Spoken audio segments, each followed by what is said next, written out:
In the midst of chaos, a sharp pain surged through me. Everything went black, and I lost consciousness. The world as I knew it receded, replaced by an unfamiliar realm that was at once disorienting and oddly comforting. I was enveloped in what seemed like an endless void, a space devoid of time and matter, yet it was not the cold, eerie nothingness one might imagine. It was warm, inviting, a blanket of tranquility that soothed my startled soul. But the journey had only begun. A fear, primal and raw, gripped me. I was lost, untethered from my earthly existence, floating in an expanse of infinite obscurity. The life I had known, the memories I had cherished, seemed to dissolve into insignificance, as if carried away by the winds of time. Yet, as the initial shock subsided, a profound sense of peace washed over me. It was as though I was being cradled in the arms of the universe, embraced by a love that was pure, unconditional, and all-encompassing. It was a love that seeped into every fibre of my being, healing the invisible wounds, soothing the silent scars. I was not alone. I was home. This wasn't the end. This was a transition, a passage to a realm that echoed with a divine harmony, a symphony of existence that resonated with the melody of love. It was a place where fear was a forgotten echo, where pain was a distant memory, replaced by an overwhelming sense of serenity and warmth. In this ethereal landscape, bathed in a golden light, I felt a presence. It was a warmth that was familiar, a resonance that echoed with an age-old wisdom. It was a presence that was at once powerful and gentle, commanding and comforting. It was a presence that radiated a love that was unconditional, a peace that was profound. It was a presence that I knew, that I remembered. Then, in the golden light, a figure appeared. It was Jesus. Standing before me was Jesus, his presence radiating a sense of profound peace. As if time itself had stilled, I found myself in a space where love and compassion were the universal language. His eyes, filled with boundless wisdom and understanding, met mine, and in that moment, I felt a connection that transcended earthly confines. He began to speak, his voice echoing like a gentle whisper on the wind, yet it resonated deep within my soul. He spoke of love, the kind that is pure, unconditional, and transcends all barriers.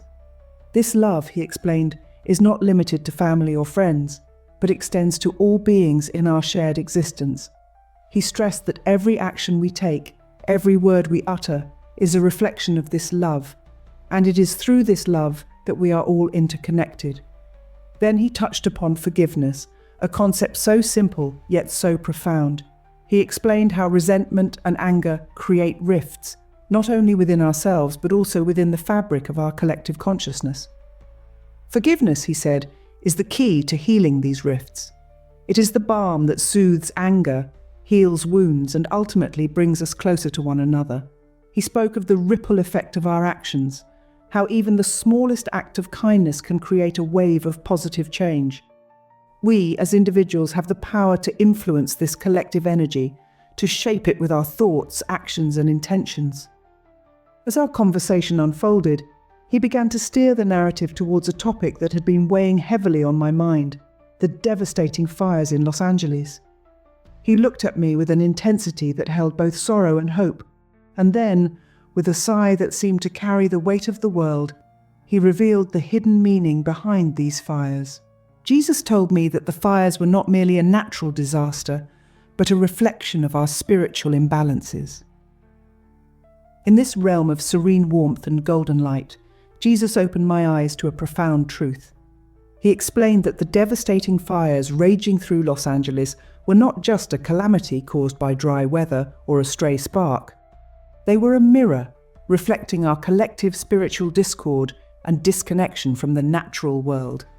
He elaborated, saying that the fires were a call from the universe for humanity to seek healing and unity, to mend the spiritual imbalances that were causing such destruction.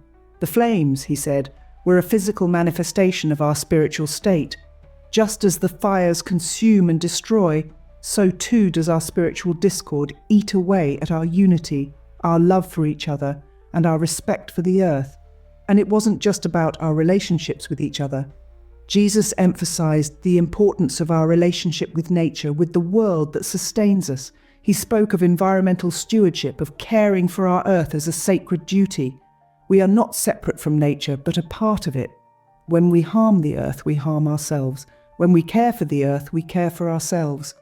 He urged us to realign with these spiritual values, to seek balance and harmony not just within ourselves, but with the world around us, to respect and cherish the earth, to treat it not as a resource to be exploited, but as a living, breathing entity to be nurtured and protected. The fires, he said, were a warning, a plea for change. They were a stark reminder of the consequences of our actions, of the imbalance and discord that we have sown. But they were also a call to action, an invitation to seek healing, to foster unity, and to embrace our role as stewards of this wonderful planet. He urged me to share this message to inspire change. Returning to my earthly life, I felt a renewed sense of purpose and hope. A profound transformation had occurred within me, a metamorphosis sparked by my near-death experience. I was no longer the same Jennifer, the woman overwhelmed by the chaos and turmoil of the world around me. Instead, I found myself imbued with a deeper understanding of life, of the world, and of our place within this vast universe. I was awakened to the power of love and forgiveness, two forces so potent they could heal the deepest wounds, bridge the widest divides, and ignite the dimmest of hopes. I understood then that our world, our existence, is a tapestry of interconnected lives, each thread as important as the next. Each action we take, every word we utter, every thought we entertain, all contribute to the collective energy of our world. And within this intricate web, I saw how the power of love and forgiveness could mend frayed threads, restore lost connections, and infuse the tapestry with vibrant colours of hope and unity. My encounter with Jesus had revealed to me the symbolic nature of the fires that had ravaged Los Angeles. They were not mere disasters, but manifestations of spiritual imbalances, of the discord and resentment that threatened to consume us. They were a call to healing, a plea for unity, a cry for us to realign with the fundamental spiritual values that bind us together. In this revelation, I saw my role, and indeed the role of each one of us. We are not mere observers, passive spectators in the unfolding drama of life. We are active participants, catalysts of change, bearers of hope. We have the power to shape our world, to infuse it with love, to heal it with forgiveness, to unite it with compassion. But most importantly, I realized the vital role each of us plays in creating a better world. Each action, no matter how small, creates ripples of change. Each act of love, every instance of forgiveness, contributes to a collective current of positive energy, a wave that can wash away the darkness and usher in a new era of light, of hope, and of unity.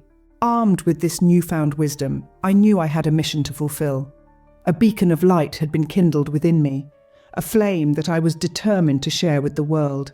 The revelations I received were not meant for me alone. They were a universal call, a plea for humanity to awaken from slumber, to recognize the divine interconnectedness that binds us all. The fires of Los Angeles, as tragic as they were, carried a message of profound significance.